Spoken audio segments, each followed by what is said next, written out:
네, 지난주 금요일이었습니다. 중앙선관위 투표용지 부족 사태 진상규명위원회가 열흘간의 활동을 마무리하고 조사 결과를 발표했었는데요. 조현욱 위원장 전화 연결해서 그 내용 자세히 알아보겠습니다. 나와 계시죠? 네, 안녕하세요. 조현욱입니다. 안녕하세요. 사태가 예상보다 훨씬 심각했다 이렇게 말씀을 하셨더라고요. 가장 최악이라고 좀 봤던 부분이 어떤 걸까요? 동간사 서기들이 투표용지가 부족하다고 계속 단톡방에 올리는 그 내용이 있습니다. 네네. 그런데 그 요청에 대해서 선관위 직원이 전혀 대응을 하지 못하고 있고 결국 투표용지 부족이 돼서 투표가 중단되자 기다리던 유권자들이 되돌아가 버렸습니다. 그래서 결국 소중한 투표권이 행사가 안 된 건데 예. 투표용지가 없어서 기다리다가 되돌아가서 결국 투표를 포기한 그게 제가 볼 때는 가장 최악이라고 느꼈습니다. 그러니까 사실 그 단톡방 이런 데에 투표용지 부족하다는 글이 올라왔고 근데 선관위가 뭐 제대로 대응 안 했다는 건 이미 뉴스를 통해서도 많이 전해졌는데 네. 제가 그걸 보면서 좀 느꼈던 의아함이 그러면 그동안에 선관위는 뭐 하고 있었다고 그래요? 그 직원들은? 사실 뭐 어쩔 수 없는 상황이 뭐가 있었냐면 이제 부족하면 무번호 투표용지라고 예비용으로 가지고 있는 게 있습니다. 거기에 일련 번호를 다 써서 투표소에 내려보내야 됩니다. 네. 근데 일련 번호를 쓰는데 7종이거든요. 이번에 지방선거가. 예. 7종인데 제일 먼저 1차 순서로 서울시 선관위로부터 일련 번호를 받아야 됩니다. 첫 번째는. 받아서 그걸 써야 되는데 예.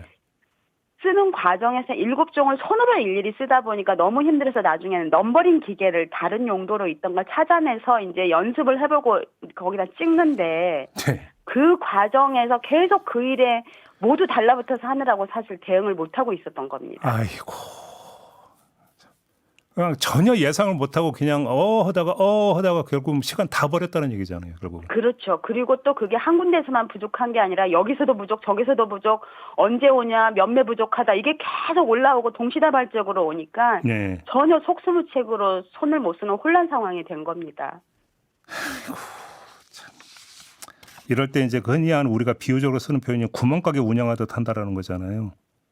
딱 그거 아닙니까 지금? 예, 그런 표현이 어울릴 것 같습니다. 그나저나 이거 그 진상조사하는 과정에서 선관위는 적극적으로 협조는 해줬습니까? 저희 위원회가 요청한 자료에 관해서는 비교적 잘 협조해서 제공을 해주었습니다. 네. 다만 이제 투표용지 인쇄 축소를 결정한 그 위원회 회의록을 공개해서 저희가 보고 싶었는데 네. 그 이제 선관위 회의록은 비공개라고 해서 의결된 그 요지나 의안 상정한 것만 나왔고 그 회의록 자체는 받지 못했습니다. 아니 그러면 지금 그 회의록과 연결이 되는 건데 지금 애초에 투표용지 인쇄 예산은 유권자 수의 110%로 배정이 됐었다면서요. 네네. 근데 실제로 50%만 인쇄한 거잖아요. 그러면 이 결정이 어떻게 이루어졌는지가 좀 과정이 밝혀져야 되는데 이게 안 밝혀진 겁니까 그러면? 아닙니다. 그 이제 회의록 자체는 저희가 못 봤지만 네. 이제 일선에서 이제 선관위 직원들이 여러 가지 의견을 올릴 때 많이 이제 인쇄를 하면 일일이 다 검수해야 되고 또 이거를 보관을 계속 해야 되고 또 폐기하는데도 절차상 뭐 비용상 문제가 있고 또 남으면 왜 이거를 많이 했냐 선거 의혹도 있다 이런 의견들이 올라와서 TF팀을 만들어서 좀 줄이자는 게 된 건 맞습니다. 그런 과정은 있었습니다. 다만 그런 과정이 있었다 할지라도 기본적으로 이 투표용지는 남으면 괜찮지만 단 한 장이라도 모자라면 안 되는데 그렇죠. 이제 그런 게 문제라는 거죠. 아니 근데 그 이러이러한 문제가 있다라고 지금 과정에서 그 의견 제시가 있었다라고 하는 것은 예상하지 못했던 의견이 아니라 충분해요. 그러니까 사전에도 나올 수 있는 의견이었는데 그럼 왜 예산 배정을 110%나 받아요? 그러면 처음부터 잘못된 거 아닙니까? 그러면. 그렇죠. 그리고 그 여러 가지 그 의견들 자체가 너무 행정 편의주의적인 네. 앞뒤가 바뀐 거죠. 참정권 보호가 가장 중요한 거고 나머지는 행정적인 문제인데 그 행정적인 문제 때문에 이렇게 50% 한도로 인쇄 축소했다는 그게 이제 발상 자체가 문제인 거죠. 근데 아무튼 본질적인 문제는 이런 문제 때문에 유권자 일부가 참정권을 침해당했다라는 거잖아요. 그래서 결국은 그렇죠. 투표를 못한 사람인데 네. 지금 그 진상규명위원회가 밝힌 걸 보면 송파구 잠실 투표소에서는 12명이 투표권 행사를 못한 걸로 지금 파악을 하셨다고 밝혔는데 혹시 네. 다른 지역에서도 숫자가 어느 정도 되는지 확인이 됐습니까? 예, 지금 12명은 잠실 7동 2투표소만이고요. 예. 다른 데서도 사실 그 투표록이라는 게 있거든요. 거길 보면은 몇 명이 뭐 못하고 갔다 이게 다 나옵니다. 그래서 지금 이제 적어도 14,288 투표소 중에 26개 투표소에서 투표가 중단됐기 때문에 예. 26개 투표소에서는 뭐 중단됐다가 다 한 데도 있고 못하고 돌아간 데도 있고 그런데요.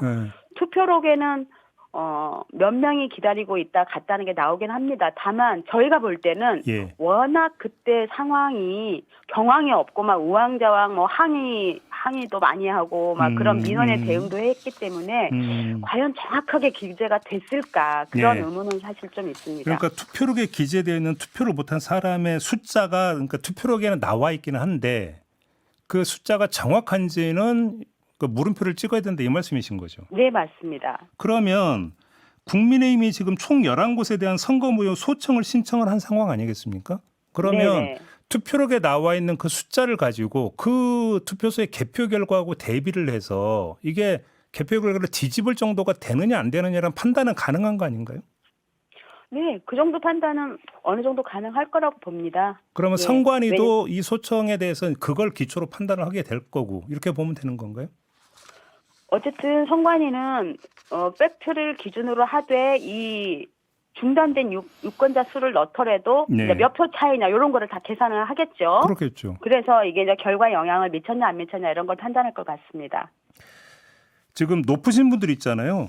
선관위원장이나 선관위원들 이제 이들의 지금 그 행태도 좀 점검을 해야 하는데 지금 수사 의뢰를 했어요. 수사 네. 의뢰를 권고를 했는데 그 권고의 이유가 뭘까요? 중앙선관위원장은 결국 이 모든 투표를 총괄하는 지위에 있기 때문에 총괄 책임이라고 할 수 있고요. 예. 그다음에 상임위원은 어쨌든 그 상임위원으로서 선거관리 사무를 관리 감독하는 지위에 있으시고 또 사무총장은 지금 50% 하한 축소 인쇄 지침을 정결한 정결권자입니다. 예. 사실상 실무를 다 책임지는 분이죠. 그리고 또 밑에 차장은 중간 결재권자로서 그런 안건들에 대한 결재한 책임도 있고 해서 주로 간부급 임원들에 대해서 저희가 수사 권고를 의뢰했습니다. 그러니까 중앙선관위, 서울선관위, 송파구 선관위 관계자들에 대한 징계도 권고를 했는데 이 그 관계자들이라고 하는 것은 직급상 범위가 어디까지라고 보면 되는 겁니까? 직급은 비교적 높은 직급이고요. 네. 예를 들면 뭐 송파구 선관위 사무국장, 예. 뭐 서울시 선관위 같으면 선거과장 뭐 이런 어느 정도 직급이 있고 예. 보고나 또 지휘를 해야 되는 그런 라인에 있는데 보고를 빨리 못했다든지 아니면 이런 일련 번호가 계속 서울시 선관위에 요청되고 있음에도 이게 투표 용지 부족인가 이런 걸 예측을 못하고 전혀 신속한 대응이나 네. 지휘를 안 하고 안이하게 대응했던 담당자라든지 이런 사람들을 저희가 징계 권고했습니다. 지금 위원회에서 한 거는 진상 조사고 조사와 수사는 좀 강도가 다른 거 아니겠습니까? 권한도 다르기 때문에. 그렇죠. 조사권의 한계 때문에 밝히지 못했고 수사권을 동원해서 밝혀야 되는 게 어떤 걸까요? 저희로서는 그건 없이 뭐 대부분 저희가 궁금하고 확인해야 될 건 했다고 생각하고요. 예. 오히려 이제 검경합동수사단에서 밝혀야 되는 거라면 이제 이게 고의성이 있느냐 없느냐 결국 수사단이라는 거는 형사적으로 처벌을 위한 조사라고 볼 그렇죠. 수가 있기 때문에 그렇죠. 이게 고의적인 것이냐 그리고 이제 구체적으로 공직선거법 위반이나 직무유기를 어느 정도까지 했느냐 그런 기소 여부에 주로 중점을 두고 조사를 하실 것 같습니다. 그렇죠. 예. 지금 노태학 이제 전이 붙어야 되는 거죠. 전 중앙선거관리위원장. 한 달에 네. 한 번 출근한 날도 많았고 또 세 차례 해외 출장을 할 때는 그때마다 배우자를 동반을 했다. 이거는 좀 어떻게 평가를 했습니까? 위원회에서는? 지금 이게 각급 선관위원장이 이제 비상임이라는 것 때문에 출근 일수가 이제 사실 적은데, 다들 이제 대법관 하실 때는 대법관의 직무가 있으시고 또 각급 선거관리위원장은 뭐 법원장으로서 부장판사로서 다 업무가 있습니다. 그러다 보니까 이제 비상근으로 겸임을 하고 계시고 그래서 출근 일사가 사실 적은 겁니다. 네, 그래서 네. 이것도 저희가 개선안에 적어도 중앙 선관위 위원장은 상근제로 바뀌는 어떤 제도적 개선이 필요하다 이렇게 냈는데요.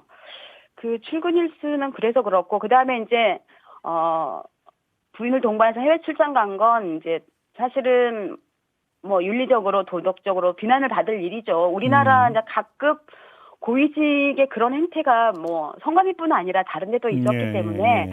이런 거는 조금 이제 스스로 이게 개선을 하실 의지나 또는 사회적 분위기를 봐서라도 예. 이런 일은 이제는 좀 절제가 돼야 될 것 같습니다. 지금 이제 개선 방안인데요. 핵심적인 내용이 뭐라고 보세요?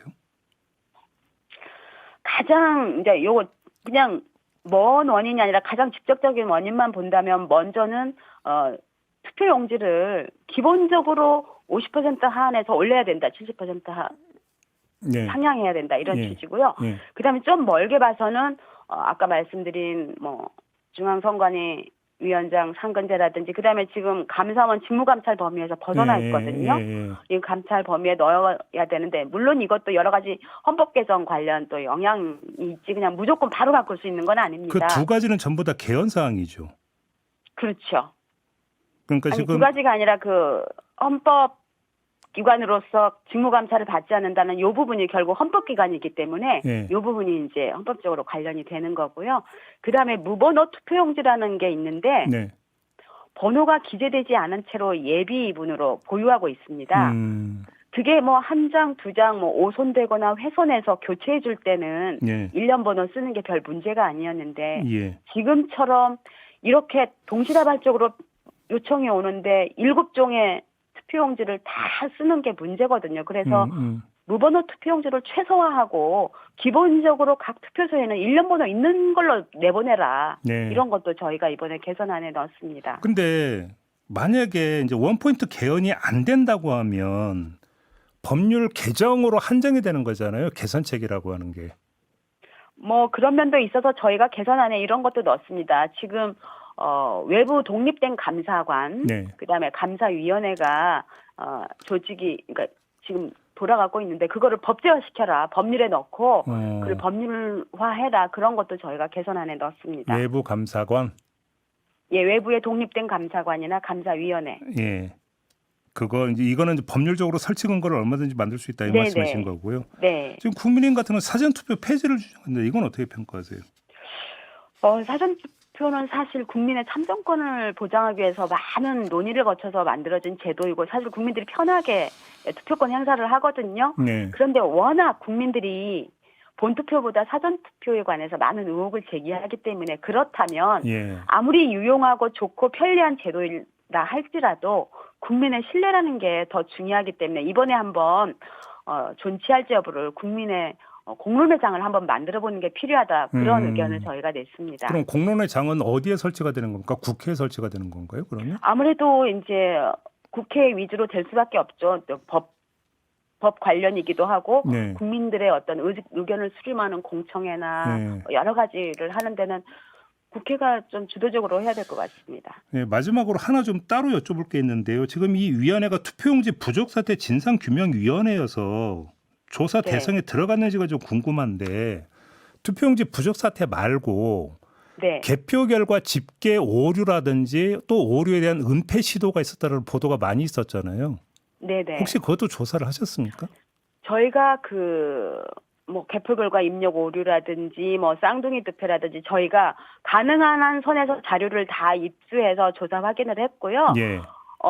입력 오류는 물론 고의라면은 대단히 중요한 뭐 범죄이겠지만 이제 또 사람이 입력하다 보니까 이제 실수할 수도 있는 건데 이게 투표소를 뭐 3월 2일과 이렇게 착오로 잘못 기재했다든지 뭐 교육감에서 교호순으로 이렇게 교육감은 번호가 없거든요. 그렇죠. 그래서 A, B 교대로 하는데 그게 이제 투표지와 입력자의 차이로 일한 거라든지 이런 것들을 저희가 봤고요. 그다음에 쌍둥이 투표도 저희가 투표함을 열 수 있는 법적인 권한은 없지만 그 개표 현장에서 양측 참관인과 공명선거 감시단이 다 있는 자리에서 직접 작성된 그 투표 개표 상황표를 다 봤습니다. 네네. 그리고 다 투표구도 다르고 개표구도 다르고 검사 확인한 위원들 날인도 다 다르고 뭐 개표 종료한 시각도 다 다르고 그래서 저희가 볼 때는 그거는 정말 우연이다 저는. 그러니까 쉽게 왜냐하면 네네 그래서 그거는 뭐 구조적이거나 고의적인 문제가 아니라 그냥 단순 실무상의 실수 제한된. 아니요 그 쌍둥이 투표는 실무상 실수가 아니라 그 있는 그대로 기재된 거고요. 네. 있는 그대로 기재된 거고 개표 결과 입력이 이제 어쨌든 예. 실수라는 것입니다. 그래요. 그거를 그러면 이것도 좀 개선책이 좀 필요하겠네요. 그러면. 네, 그렇죠. 왜냐하면 개표 결과를 아무리 정확하게 기재해서도 입력할 때 잘못되면 안 되지 않습니까? 그렇죠. 그래서 개표 결과를 입력한 뒤에 반드시 뭐 몇 명의 검사를 거친다든지 그렇죠. 아니면 몇 시간 이내에 다시 검증을 해서 음. 확실한지 확인한다든지 이런 게 필요할 것 같습니다. 알겠습니다. 고생하셨습니다, 위원장님. 네, 예, 감사합니다. 고맙습니다. 조현욱 전 중앙선관위 투표용지 부족 사태 진상규명위원장이었습니다.